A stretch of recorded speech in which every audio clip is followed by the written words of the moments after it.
If someone had told me 6 months ago that I'd be sitting here, staring at the broken frame of a wedding photo like it owed me an explanation, I would have thought they were nuts.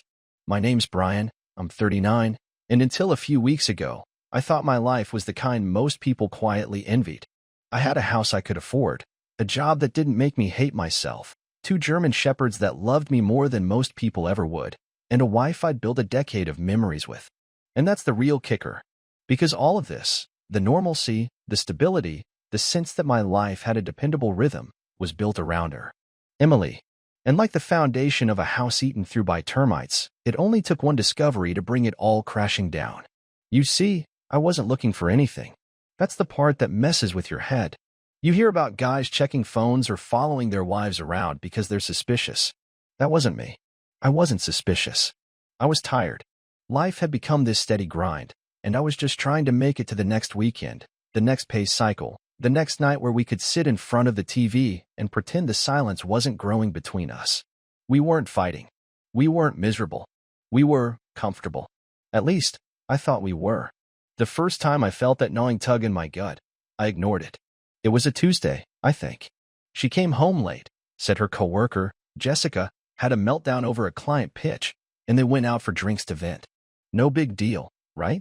I mean, she works in advertising, and those people drink like fish anyway. But something in the way she said it, it felt like a script. Like she'd rehearsed it. I told myself I was imagining things. That stress makes people paranoid. That I was just projecting my own boredom onto her. But then it happened again. Another late night. Another excuse. Another rehearsed line. That's when I stopped being passive. I started noticing things. The way she'd text and smile when she thought I wasn't looking. The way she'd turn her body away from me in bed and curl up with her phone like it was keeping her warm instead of me. The way our conversation slowly shifted from, "How was your day?" to nothing more than silence and scrolling. I didn't want to believe it. I'm not dramatic. I'm not a hopeless romantic either, but I believed in us. I believed that you could weather storms if you just kept showing up, doing your part, and being someone your partner could count on. I wasn't flashy, but I was consistent. I made coffee in the mornings. I remembered her work anniversaries, and I never missed her birthday. I gave her everything I had, and I never once thought I'd have to look over my shoulder. Until the night I did. And that was the beginning of the end. The night it all came apart didn't start with anything dramatic. That's the thing I keep turning over in my head. No shouting, no slamming doors, just a regular evening where I made chicken stir-fry, and she picked at her plate like it had offended her. I asked her if she was okay, and she said she was just tired. I told her I was thinking about taking some time off work, maybe a couple days to reset, and she nodded, didn't even look up from her phone. Later, while she was in the shower, her phone buzzed 3 times. Normally, I wouldn't have even glanced, but this time I did. I didn't go digging. I just looked at the name. It said Jamie, a name I'd never seen pop up before. That in itself wouldn't have meant anything if it hadn't been followed by a message preview that read, "I can still taste you." I didn't react right away. I just stood there, holding her phone like it was suddenly a hot stone. When she came out wrapped in a towel, humming some song like nothing had changed, I handed it to her without a word. She didn't notice anything in my face. She unlocked it, replied to something quickly, then tossed it on the bed like it was any other night. I stared at the ceiling for hours while she slept next to me like her conscience weighed nothing. The next morning, I called in sick. I waited for her to leave for work, watched her from the upstairs window as she got into her car, smiled at herself in the side mirror while fixing her hair, and drove off like she hadn't just been unfaithful in the most casual way possible. I didn't have a plan yet. I wasn't even sure I wanted one. I just knew I couldn't live in the dark anymore. I spent the entire morning going through everything. Her laptop, her email, the apps on her iPad. She'd logged into her messages on the desktop browser and clearly forgot to log out. It was all there. Weeks of conversations with Jamie, who wasn't a woman, of course. It was a guy. Some gym trainer, from what I could piece together. They met through a mutual friend from her yoga class. It started out innocent enough, just light flirting, jokes, emojis. Then it escalated. Quickly. They had a full-blown schedule, what days they'd meet, what excuses she'd use, where they'd go. I even found screenshots of hotel bookings under her name. She used her personal email, the one I never checked, the one she said she only used for store coupons and junk. I felt like a fool reading those messages. She told him things she hadn't told me in years. Compliments, admiration, all the softness she used to have for me. She talked about how he made her feel alive, how he understood her in ways I didn't. I read those lines over and over, until they didn't even sound like her voice anymore. She told him she hated how boring her life had become, how I didn't challenge her, how I didn't make her feel desired anymore. She said being with him was a secret thrill, and that every time they parted, she felt like a teenager again. At some point, I stopped reading. I don't remember how long I sat there staring at the screen. My dog sat quietly at my feet, probably sensing the shift in me. My hands were shaking, but not out of anger. It was something else, something deeper. It was like everything I believed about our relationship had just been proven wrong in one afternoon. When she came home that evening, I acted normal. I asked her how her day was, and she said it was the usual. She asked if I had managed to rest. I told her I did. She kissed my cheek like nothing had changed, like the house we built together wasn't sitting on a pile of lies. I ate dinner across from her without saying a word about what I'd seen. I needed time. I needed to figure out what kind of man I was going to be about this. That night, while she slept, I copied everything. Every message, every email, every photo. I backed it all up to a drive and hid it where she'd never find it. Not for revenge. Not yet. Just to make sure I didn't feel crazy later, in case she tried to lie her way out of it. I needed to have something tangible. Proof. Because the way she carried herself, so relaxed, so confident, I knew she didn't think I'd ever suspect a thing. She thought she was smarter than me. She thought I was too slow, too predictable, too comfortable. I didn't sleep that night either. I just watched her. The way her chest rose and fell, the way she sighed in her sleep. I tried to remember the last time she touched me with real intention. I couldn't. Everything between us had been automatic for so long. And I had been too busy, too numb, too trusting.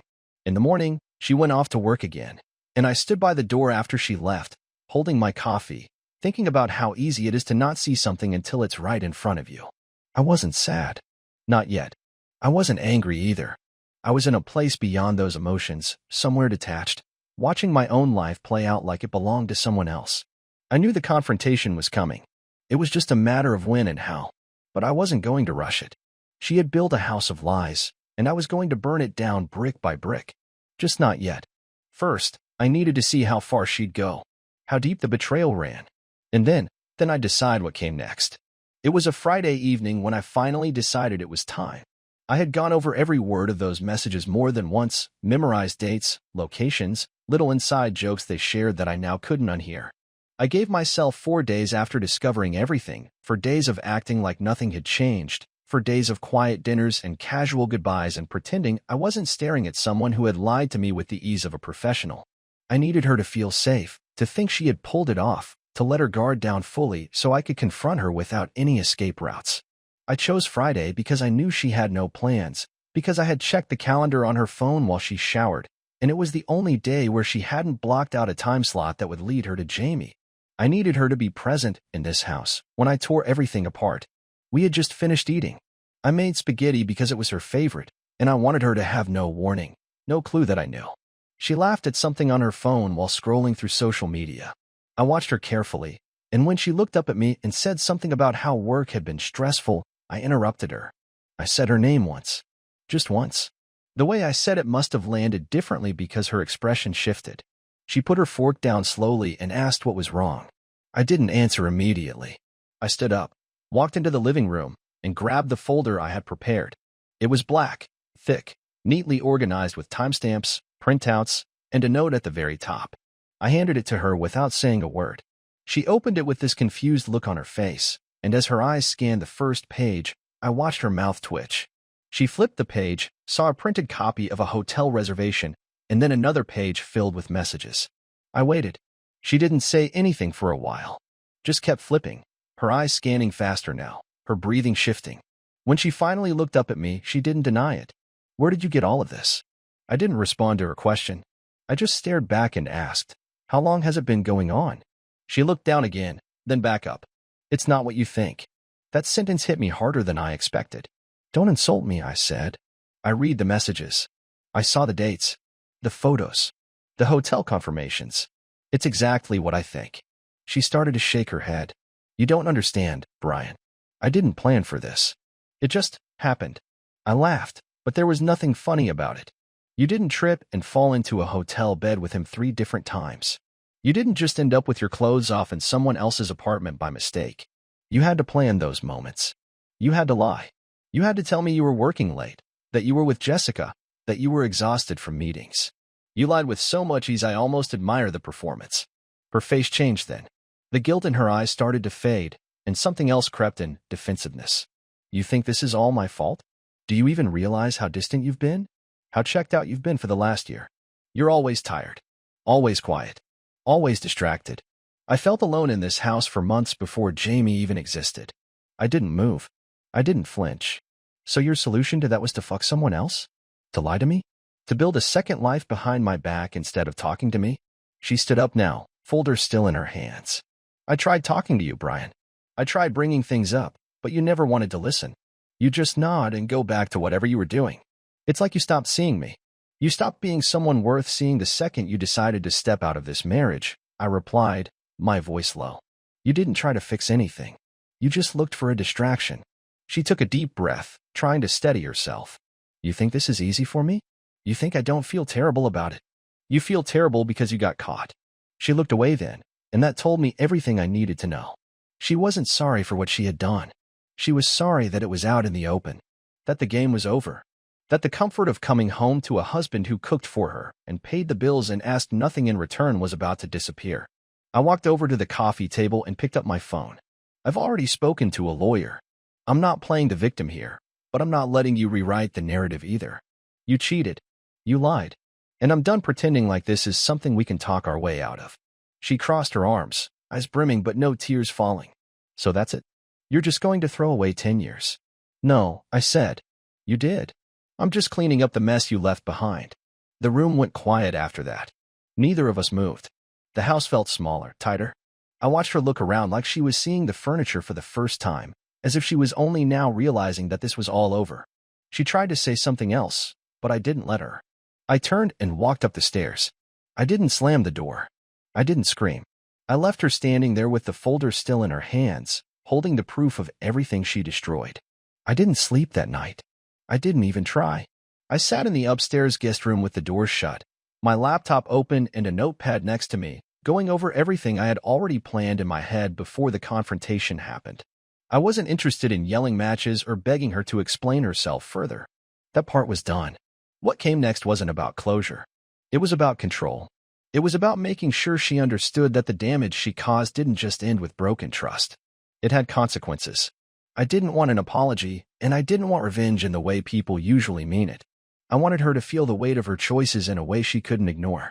I wasn't going to throw her stuff out on the lawn or key her car. That wasn't my style. My plan was colder, quieter, and much more permanent. I called her boss the next morning. I told him I was looking to verify the dates of her recent out-of-town client trips because I suspected fraud related to company credit card misuse. I used the right words, the kind of words that trigger legal departments and internal audits. I knew they would follow up. They always do. I didn't accuse her directly. I just asked questions and left enough breadcrumbs for the company to feel obligated to look deeper.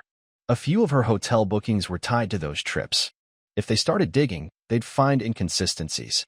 If they asked her about it, she'd have to explain why she was booking hotel rooms in her name on nights she claimed to be meeting clients at their offices. After that call, I moved on to the next part. I took screenshots of everything, every message, every photo, every calendar entry. I organized them into folders and labeled them with dates and locations. I wasn't planning to send them to her family or friends, not yet. That wasn't the point. The point was to make her feel what I felt, exposed. I printed a few of the cleaner, more polished exchanges and left them in an envelope on her car dashboard. No note, no name, just the evidence. I wanted her to know I still had control of the narrative, that I could escalate it at any time, and that her new little world with Jamie wasn't safe from disruption. I also changed the locks that weekend. I knew my rights, and I made sure to consult my lawyer before doing anything that would give her legal leverage. I wasn't throwing her out yet, but I was making it clear that the house wasn't her sanctuary anymore. She came home Saturday afternoon after running errands, or maybe just trying to clear her head, and when her key didn't work, I watched her from the upstairs window as she tried again, then knocked, then called me. I ignored the call. She stood there for a while before texting. Are you serious right now? I texted back. Yes. She didn't respond for a few minutes. Then another message came through. What am I supposed to do? Sleep in my car. I replied immediately. You can stay. Just knock. But you don't get to walk in like it's your home anymore. Not until we settle things legally. 10 minutes later, I opened the door and let her in. She didn't say anything. She just walked past me, avoiding eye contact, and went to the bedroom. I didn't follow. I waited for her to realize that everything had shifted, that she didn't get to play the role of the wrong party or expect me to act like the same passive husband who let her come and go as she pleased. The next part was harder. I sent a message to Jamie. I had found his social media through one of their chat threads.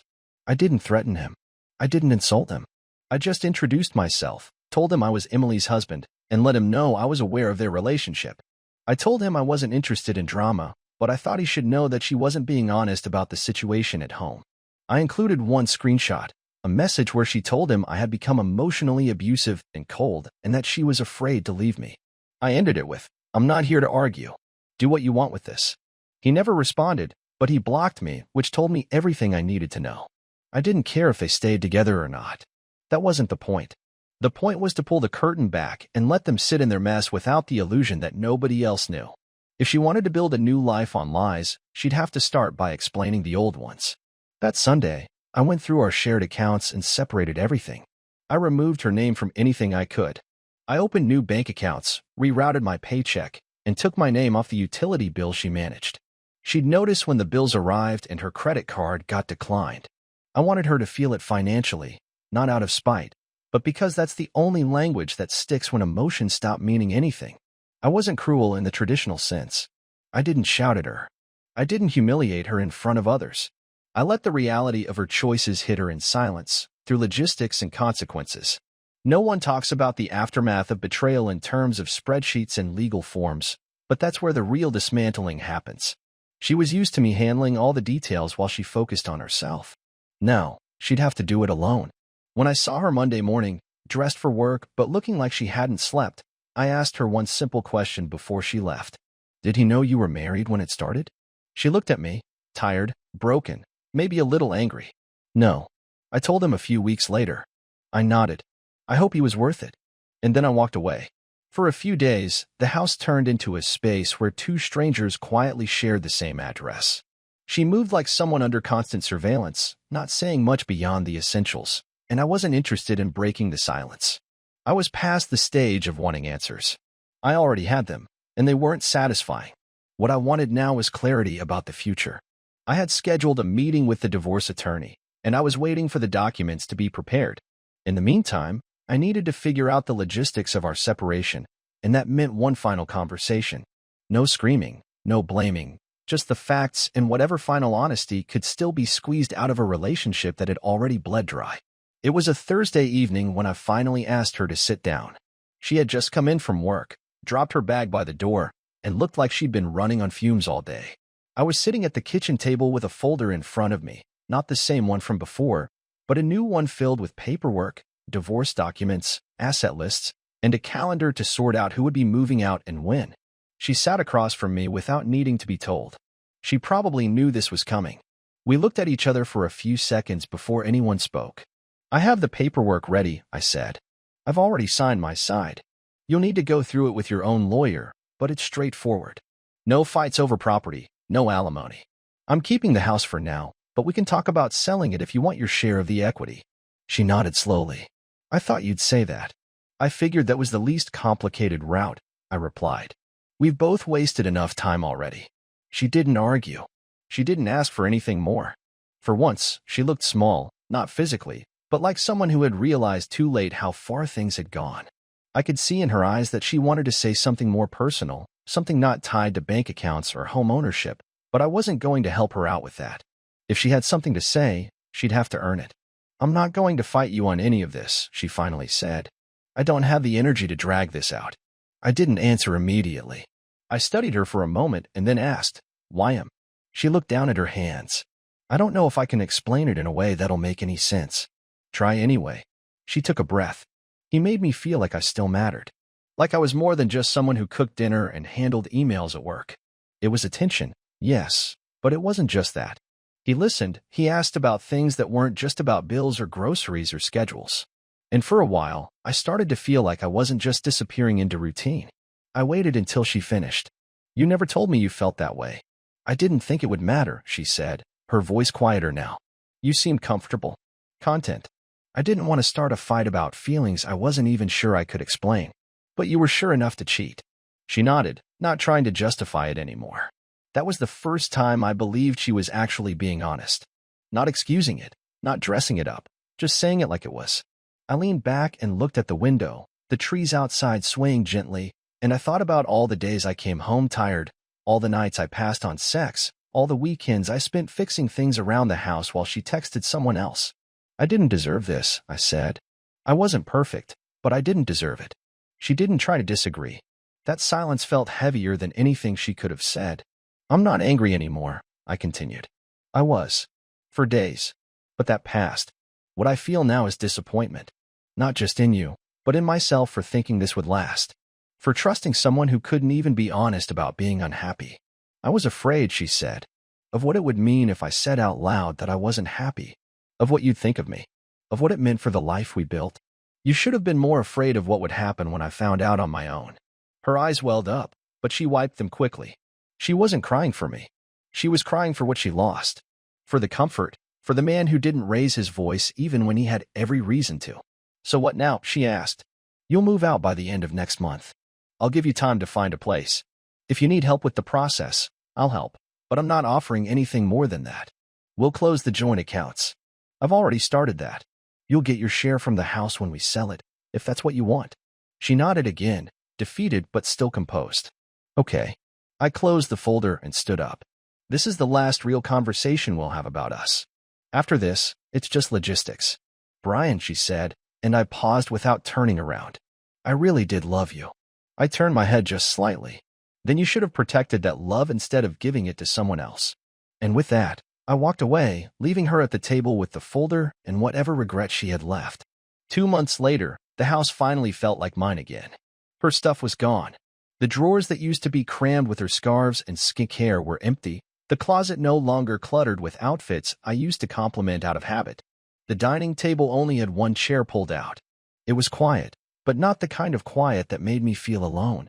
It was the kind that reminded me I could breathe without waiting for something to go wrong. I didn't celebrate her leaving, and I didn't mourn it either. I just stood in the doorway the night she took her last box and watched her walk out without saying anything. There were no final words. No last look. Just the sound of her trunk closing and her car disappearing around the corner. I spent a lot of time that first week cleaning. Not just organizing, but scrubbing everything. I went through every room, every drawer, not because I needed it clean, but because I needed to remove the version of our life that had been fake for longer than I realized. I found old birthday cards, photos from trips I thought meant something to both of us, little notes she had left me years ago when things still felt simple. I didn't cry. I didn't sit on the floor holding them like some movie scene. I tossed them into a box, sealed it, and put it in the garage. I didn't know if I'd throw it away, but I knew I didn't want it in the house.